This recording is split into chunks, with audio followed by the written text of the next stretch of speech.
un incident très grave à nos yeux aujourd'hui lors des questions de gouvernement, puisque la députée Caroline Yadan, dont l'élection d'ailleurs sera bientôt invalidée, qui est un soutien du génocide en cours à Gaza, a mis en cause une fois de plus, parce que c'est son habitude chez elle, notre groupe, avec des accusations extrêmement graves, puisqu'elle a accusé notre groupe d'être responsable d'une résurgence, d'une remontée de l'antisémitisme en France, et surtout nous a accusé d'attiser la haine des Juifs. Cette haine des Juifs est exaltée aujourd'hui par un dangereux parti à l'extrême gauche de cet hémicycle. C'est extrêmement grave à nos yeux, puisque comme vous le savez, aucun de nos membres n'a jamais tenu le moindre propos antisémite, n'est jamais pris aux Juifs. Ce n'est absolument pas, bien évidemment, ni notre philosophie, ni notre manière d'envisager l'humanité. Et nous en avons assez. C'est absolument intolérable que cet incident, cet accident grave ait pu se passer dans l'hémicycle sans aucune réaction de la présidente de l'Assemblée nationale et sous les applaudissements du parti antisémite de l'Assemblée, à savoir le Rassemblement national.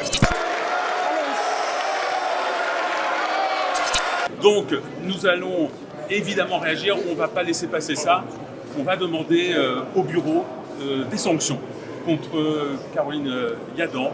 On sait que le bureau est capable de donner des sanctions contre des députés, notamment lorsqu'il y a un tumulte. J'ajoute que nous ne sommes pas dupes de la tactique qui nous paraît absolument ignoble et qui consiste à instrumentaliser la mémoire des victimes réelles de l'antisémitisme. Ici, en l'occurrence, la Shoah, puisqu'elle a été évoquée, la Shoah, dans la question de Caroline Yadan, et de s'appuyer sur le calvaire des Juifs pour essayer d'invisibiliser, de faire taire, de salir les voix du droit international au Proche-Orient et en Palestine notamment. C'est absolument ignoble. Et c'est ce processus, ce procédé aussi que nous dénonçons et auquel nous voulons mettre un terme. Oui, nous allons d'autant plus demander des sanctions qu'il s'agit là de qualificatifs inacceptables. Nous sommes résolument engagés contre toutes les formes de racisme et y compris donc contre l'antisémitisme. Les positions de la France insoumise sont de nature à considérer que nous sommes tous semblables en humanité et en droit, nos positions politiques sont toujours fondées sur les résolutions des Nations Unies quand il s'agit de la situation au Proche-Orient.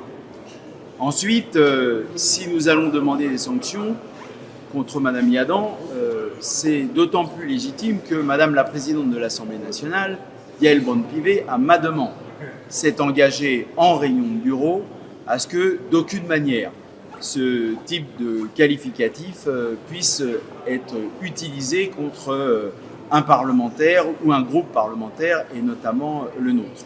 J'en ai particulièrement assez de devoir subir, au même titre que tous les insoumis, cette injure publique permanente alors que nous n'avons d'aucune manière de complicité ou de propos intellectuels visant à nous associer à l'antisémitisme.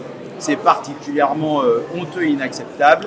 Madame la Présidente de l'Assemblée nationale s'était engagée auprès de nous et auprès de moi en particulier pour que ce type de vocabulaire ne puisse plus être utilisé dans l'enceinte de l'Assemblée nationale. J'entends donc obtenir gain de cause et que des sanctions les plus vigoureuses et les plus hautes possibles soient prises sans tarder.